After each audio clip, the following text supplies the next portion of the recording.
Boni. Makakating mga paa ni Mernalyn V. Borromeo.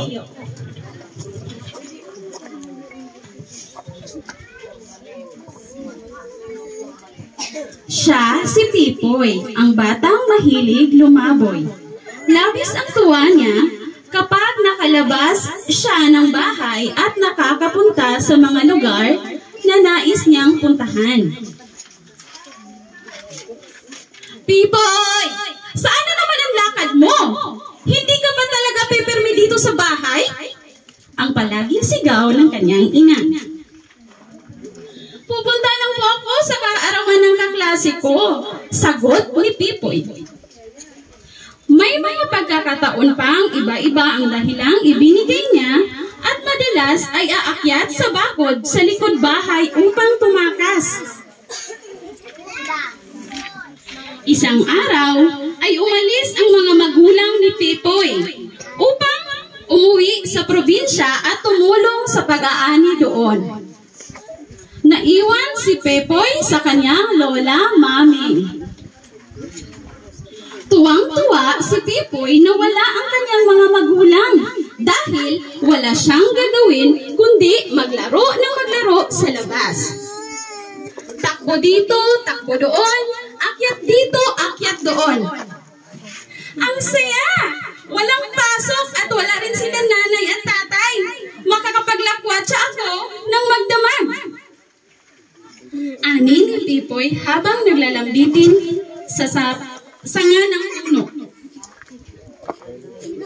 Excited pong ginigana na maminaw. Nang sunod na araw, hindi na kontento si Pipoy sa kalsada na lang maglaro. Gusto kong marating ang bundok na iyon. Tara! Paanyaya niya sa mga kalaro. Napakasaya ko! Sigaw ni Pipoy. Wala pa rin ang magsasaway sa akin dahil nasa labas ako. Walang tigil na paglalakad na naman ang makakatigong paa. Hanggang sa sumapit ang labit hapon, nasa labasan pa rin si Pipoy. Kinabukasan, parating na ang magulang ni Pipoy. Apo, umising ka na. Mag-asikaso ka na sa pagpasok. Darating na mamayang gabi ang nanay at tatay mo. Sabi ni Lola Mami. Artista ka na. Bumangon si Pipoy at nagmamadaling nag-aasikaso papuntang paaralan. Apo, mukhang maganda ang gising mo. Galingan mo sa klase. Sabay halik sa noo ng apo.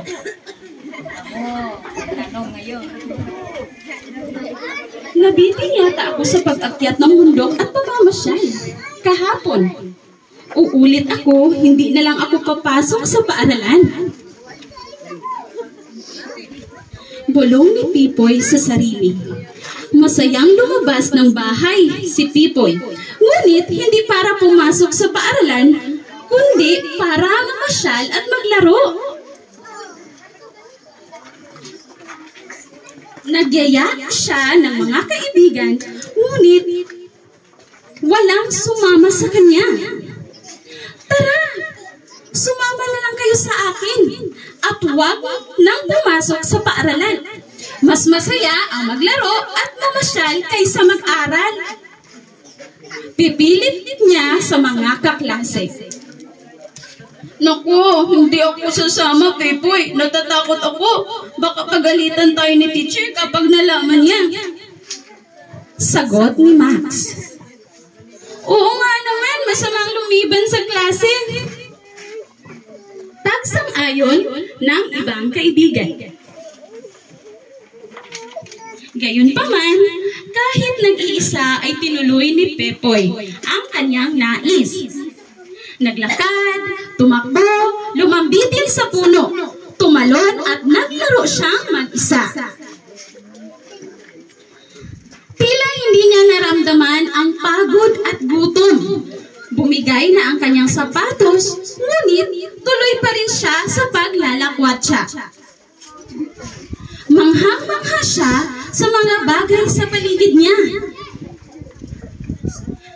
Nadaanan niya ang simbahan, nagpunta siya sa perya, nagtampisaw siya sa ilog, pumita siya ng bulaklak. Tuwang-tuwa at aliw na aliw siya. Palubog na ang araw, napansin ni Pipoy na tila iba ang itsura ng lugar na nilakaran niya. Nasa Barrio 2 na pala siya na 5 kilometro ang layo mula sa kanilang baryo. Nakaramdam na siya ng takot, pagod at gutom. Hindi na niya alam ang daan pauwi. Napaupo na lamang siya, napaiyak sa kanyang mga tuhod at napahikbi. Lumipas ang 1 oras. Madilim na at naroon pa rin si Pipoy.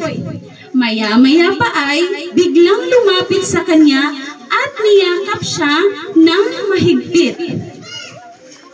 "Nanay, tatay," mahinang sabi ni Pipoy at mahigpit na yumakap sa magulang.